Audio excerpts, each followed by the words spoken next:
have you ever gotten that feeling that your life is being guided by something? Some kind of invisible force?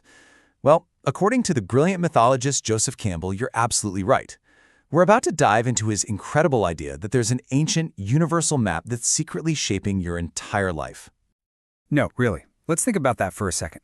When you make the big calls, choosing a career, a partner, which path to take, what's actually in the driver's seat?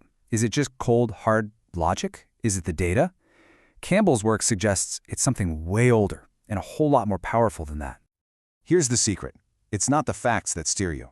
It's the stories, the powerful, invisible narratives you tell yourself every single moment about who you are, who you're supposed to be, and what any of it even means. You see, we don't really live by truths. We live by myths. Which, of course, begs the question, where in the world do these stories come from? To answer that, we first have to get our heads around what these myths actually are. And this, right here, is where most of us have been getting it wrong for basically our entire lives. But don't worry, Campbell's work is here to set the record straight.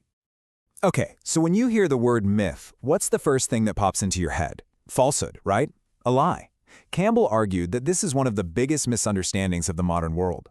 A myth isn't a lie, it's a metaphor. It's like a finger pointing at the moon. You're not supposed to stare at the finger, you're supposed to look where it's pointing. Myths point to truths about being human that are just too big, too deep for everyday words. And that idea, it reframes everything. I mean, take the story of Lord Ganesha. If you take it literally, a boy's head being replaced by an elephant's, it's impossible. But as a myth, wow, it's a profound psychological map. It's all about the death of the small personal ego and the birth of this huge divine consciousness. You see? These stories aren't about the world out there, they are maps of the world in here. And that leads us to Campbell's most mind-blowing discovery. After digging through thousands of myths from every corner of the globe, every culture you can imagine, he found something incredible. Hidden beneath all the different names and faces was one single, universal story. He gave it a name, the monomyth, but you probably know it as the hero's journey. Think of it like the secret blueprint, the source code for almost every great story you've ever heard. It's this cycle that every single hero, no matter where or when, seems to follow. Now, the full version has 17 stages, but you can basically boil it down to this simple blueprint. First, there's a call to adventure. Something happens that yanks the hero out of their normal, comfortable life. Next, they face a whole series of trials, battling enemies and, more importantly, their own inner demons. And finally, if they make it through, they return home with some kind of gift, some wisdom to share with their world. Just think about how universal this is. It's Lord Ram leaving his kingdom. It's Buddha leaving his palace. It's Luke Skywalker leaving his boring farm, and Harry Potter leaving the Dursleys. And here's the most important part of all. It's also your story.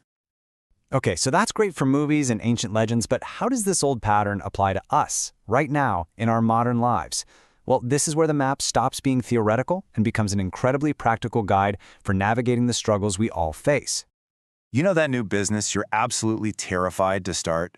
That's your call to adventure. That brutal breakup or moving to a new city where you don't know a soul? That's your road of trials.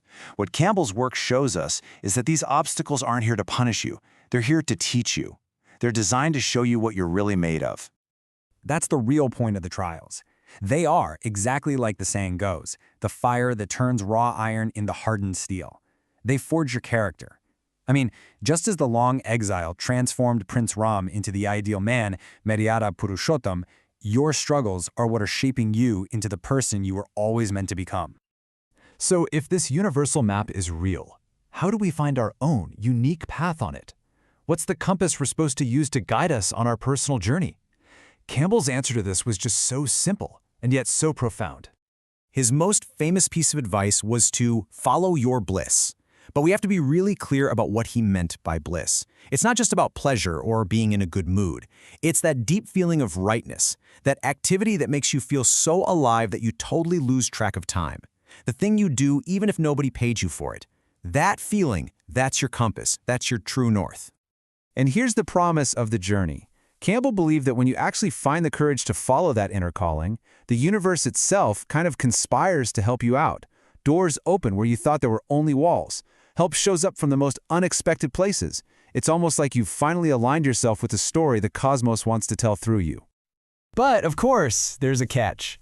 Following your bliss often means you have to break out of the cage of what society expects from you. Society has a safe, pre-approved script for us, right? Get the degree, get the job, get married. But the hero has to be willing to tear up that script and write their own. Just like Buddha had to leave his palace, the hero's journey often begins by choosing the authentic path, even if it makes you look like a crazy person to everyone else. So let's recap. We've got the map, we understand the steps of the journey, and we have our compass. And all of this brings us to Campbell's final, and I think most empowering, truth of all. See, the whole point isn't to just study these old myths. The whole point is to live your own myth. You don't go out and find the meaning of your life somewhere. You create it, day by day, choice by choice. Your life is supposed to be your great work of art, your personal epic. And that, right there, is the true destination of the hero's journey. It was never really about slaying some dragon out there or finding a buried treasure.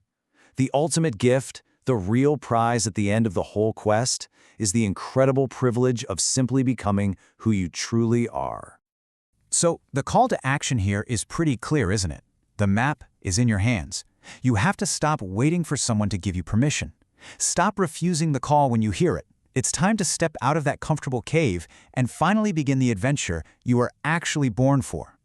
In the end, what these myths really show us is that our lives don't have to be just a random series of events.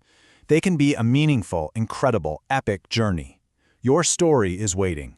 The only real question left is, what are you going to write?